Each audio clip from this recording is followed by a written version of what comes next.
Students studying history, archaeologist, historians and travellers. History कौन कौन study करता है? आर्कियोलॉजिस्ट यानी पुरातत्व शास्त्री, हिस्टोरियंस यानी इतिहासकार, और ट्रैवलर्स यानी प्रवासी।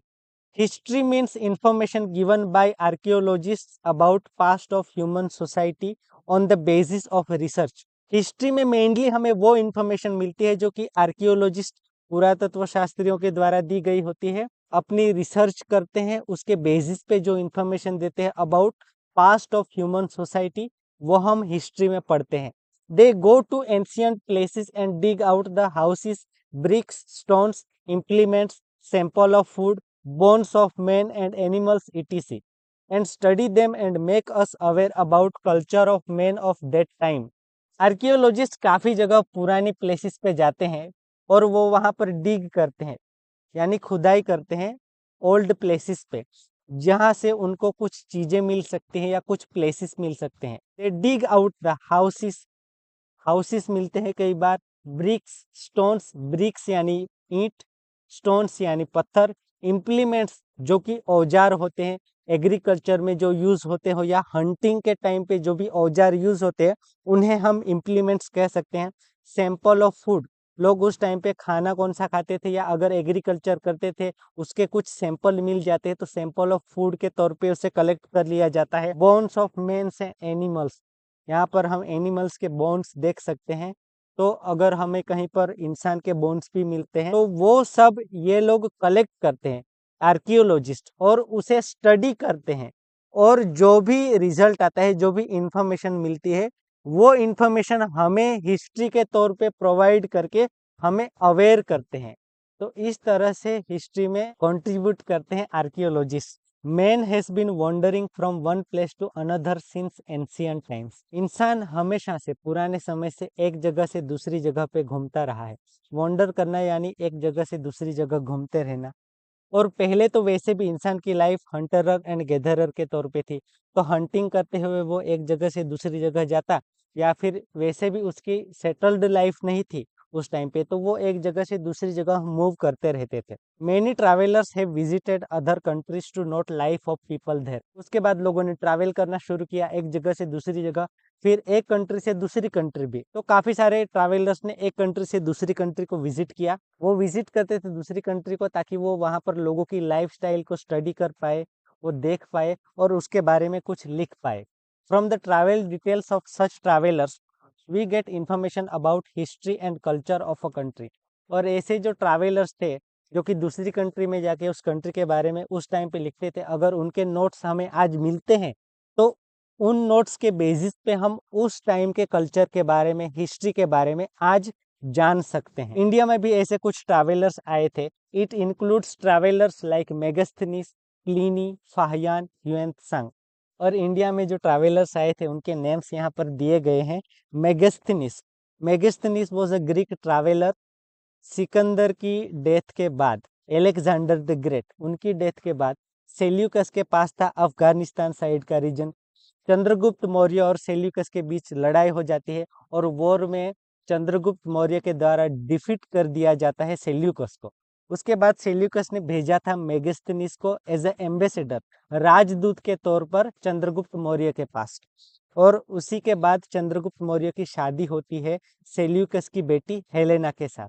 मेगस्थनीस ने एक फेमस बुक भी लिखी थी उस टाइम पे, इंडिका नाम से। Pliny, Pliny was a Roman traveller. उस टाइम पे इंडिया और रोम के बीच ट्रेड होता था, बिजनेस होता था उस जमाने में। India was a famous across the world, और प्लिनी इसी इंडिया के बारे में जानने के लिए, भारत के बारे में जानने के लिए ट्रैवल करते हुए इंडिया आया था। तो यहाँ पर उसने कुछ स्टडी करी और उसके बारे में बुक भी लिखी है। फाहियान एंड ह्यूएंत्सांग, फाहियान और ह्यूएंत्सांग दोनों चाइनीज ट्रैवलर थे। पहले फाहियान के द्वारा इंडिया को विजिट किया गया था क्योंकि ये दोनों बौद्ध धर्म को फॉलो करते थे। बौद्ध धर्म का काफी प्रभाव था उस टाइम के चाइना में, क्योंकि बौद्ध धर्म का ओरिजिन इंडिया में था। बौद्ध गया में भगवान बुद्ध को ज्ञान की प्राप्ति हुई थी और उसी के बाद बौद्ध धर्म फैला। गौतम बुद्ध को लाइट ऑफ एशिया के तौर पे भी जाना जाता है। यहाँ पर आप ह्यूएन त्सांग का स्टेच्यू देख सकते हैं। तो फाहियान और ह्यूएन त्सांग ने आज से करीबन 1400, 1500 या 1600 साल पहले इंडिया को विजिट किया था और उस समय के राजाओं के बारे में जो भी उन्होंने लिखा है वो इंफॉर्मेशन हमें मिलती है उनके टेक्स्ट से।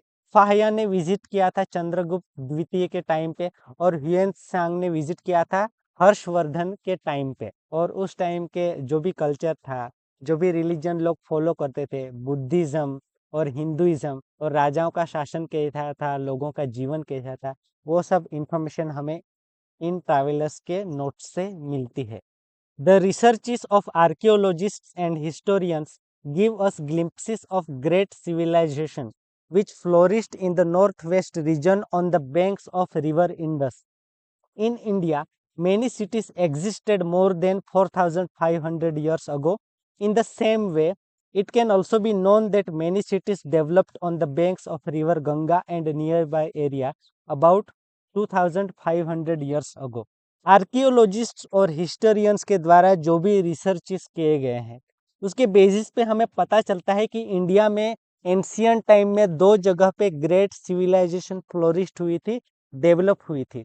सबसे पहले तो north west region, north India और वेस्ट इंडिया, यानी कि कश्मीर से लेकर पंजाब से लेकर गुजरात तक वो सिविलाइजेशन फैली हुई थी, जो कि Indus valley civilisation Indus river के पास में डेवलप हुई थी। धोलावीरा और लोथल जो कि गुजरात में प्लेसेस मिले हैं वो भी इंडस सिविलाइजेशन के टाइम के ही सिविलाइजेशन है। और 4500 इयर्स अगो काफी सारी इस तरह की सिटीज इंडिया में एग्जिस्ट करती थी।